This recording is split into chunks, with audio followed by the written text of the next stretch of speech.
Mga kapatid, meron ba kayong mahal sa buhay, kaibigan o nakasama na pinapalagahan nyo ng gusto sa inyong buhay? Ngayon, hindi nyo na sila kapiling, hindi na nakikita o wala nang balita man lamang sa kanila. Kamusta na kaya sila? Kung nasaan man sila, sana nasa mabuti silang kalalagayan. Ito yung kalimitang nangyayari sa atin kapag meron tayong namimiss na mga tao o ilang mga tao sa buhay natin.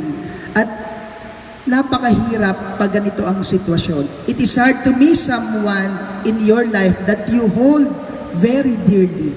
Mga kapatid, ang realidad, pinapaalalahanan po tayo ngayon na hindi lahat ng tao sa buhay natin ay kaya nating panatilihin na nasa ating tabi, saklaw ng ating paningin at kapag kailangan natin, nandyan sila, hindi tayo iiwan. Lahat ng tao ay may kanya-kanyang landas na tatahakin. May mga pangarap na kanya-kanyang aabutin at mga plano na mag-isang bubunuin. Sabi nga po, every man has to seek his own way to make himself more noble and to realize his own true worth. Kaya nga po dahil dito may mga pagkakataon talaga na magkakalayo o magkakawalay tayo.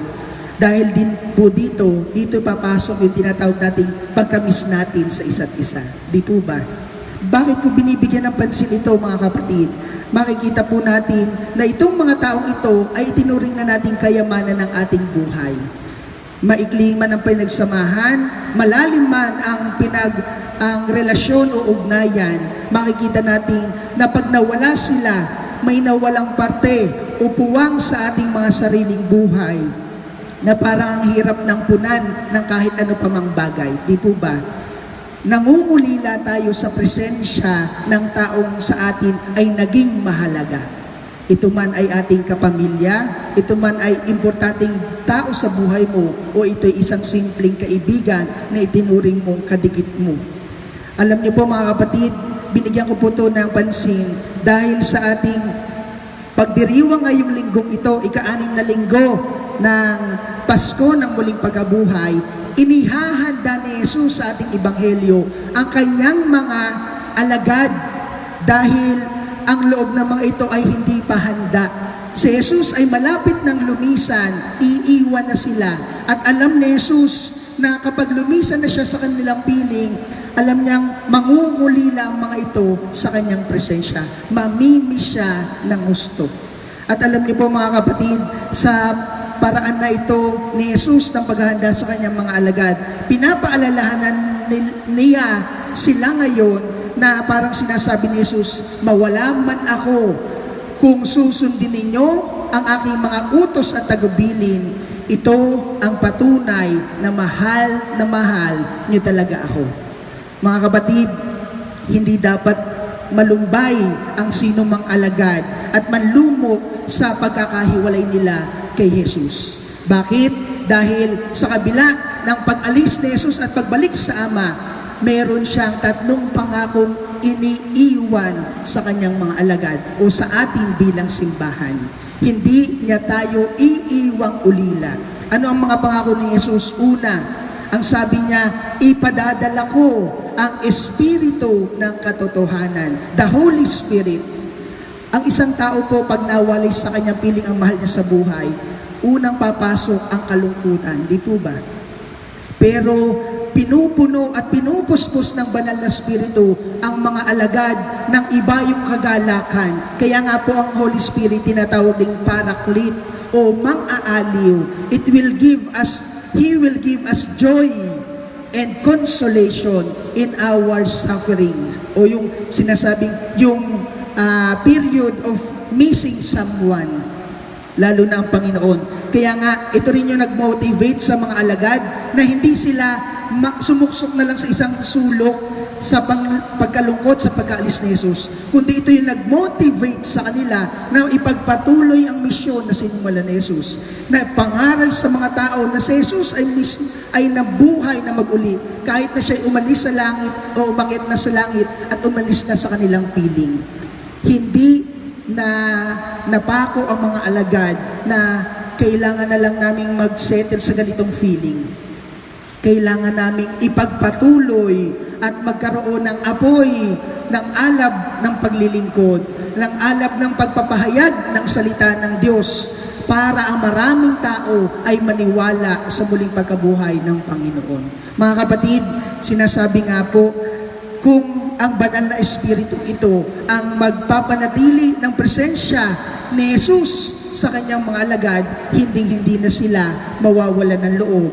Hindi sila panghihinaan, hindi sila malulungkot kailanman.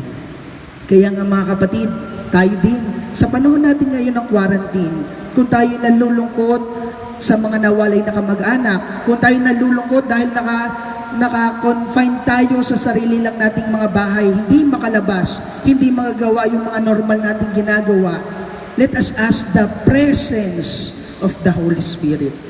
He will give us joy. He will give us consolation and the right direction to do what is best for us in this time of quarantine. Alam niyo po mga kapatid, sabi po ni Kay Tadson, love is missing someone whenever you're apart, but somehow feeling warm inside because you're close in heart. Alam niyo po mga kapatid, ang kalungkutan ay nagiging daan para lumamig ang isang puso. Ngunit kung ito'y puspos ng banal na espiritu, ito ang magbibigay kagalakan at init sa isang pusong nanlalamig para makita ang tamang direksyon, ang tamang kahulugan kung bakit siya kailangang magpatuloy sa kanyang sinimulan. Mga kapatid, sana wag po nating kalimutan ito. Hingin lagi natin ang biyaya ng banal na espiritu na ipagkakaloob at hindi ipagdadamot ni Jesus para sa atin na nangangailangan ng lakas at tapang na ipagpatuloy ang kanyang sinimulan. Pangalawang pangako ni Jesus, ang sabi niya sa mga alagad, babalik ako, I will be back. Ito yung assurance na maghiwalay man sila, hindi pwedeng hindi muli sila magkikita. Napakaganda ng sinabi, we only part to meet again. Alam niyo po mga kapatid, tandaan natin na ang distance means nothing when someone means everything. Kapag mahal na mahal mo at importante sa iyo yung tao, hindi problema yung magkalayo kayo. Kaya nga mga kapatid, tandaan natin na may mga pagkakataon sa buhay natin na pwede nating maramdaman ang presensya ng Panginoon, lalo na kung tayo ay ibababad natin ang ating sarili sa panalangin. Ngayon, panahon ng COVID, natutuwa ako. Marami akong nakikita sa Facebook na nagre-reach out sa mga kapamilya, sa mga mahal sa buhay, sa mga kaibigan, through video call. Nagkakamustahan, ano na ba ang lagay ng isa't isa. This time of quarantine, naging daan yung COVID para turuan tayo at imula tayo dun sa value ng mga tao sa ating paligid na minsan na nating nakaligtaan o isinantabi. Yung mga pamilya natin, mas marami tayong oras para iparamdam sa kanila ang ating pagmamahal at pagkalinga. Sa Diyos, nagkaroon tayo ng time kahit tayo nakakonfine sa bahay na magsimba at gawin ang bawat isang tahanan na mumunting mga simbahan. Nagkaroon din tayo ng time sa ating sarili na magkaroon ng pahinga, i-value din yung ating sariling kalusugan at bigyan din ng lalim o direksyon ng ating buhay sa kung ano ba ang ating mga pangarap at mithiin. Mga kapatid, darating din ang panahon na babalik din sa normal ang lahat. Gaya ni Jesus, babalik din siya sa ating piling. Magkikita muli, magiging maayos din ang lahat. Pero sana, huwag tayong mawalan ng pag-asa Dahil ang pangako ni Jesus ay matutupad.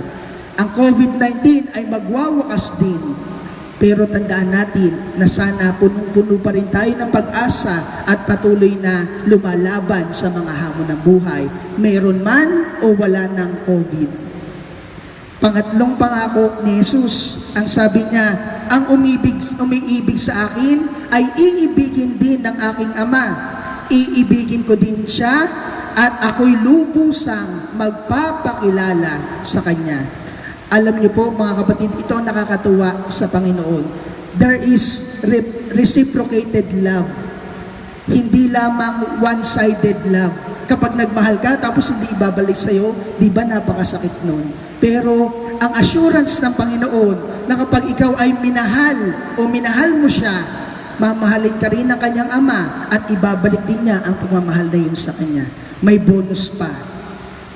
Ipapaunawa niya sa iyo o i-reveal niya sa iyo kung sino ba talaga siya, kung ano ba talaga ang tunay na kalikasan ng kanyang pagka-Diyos.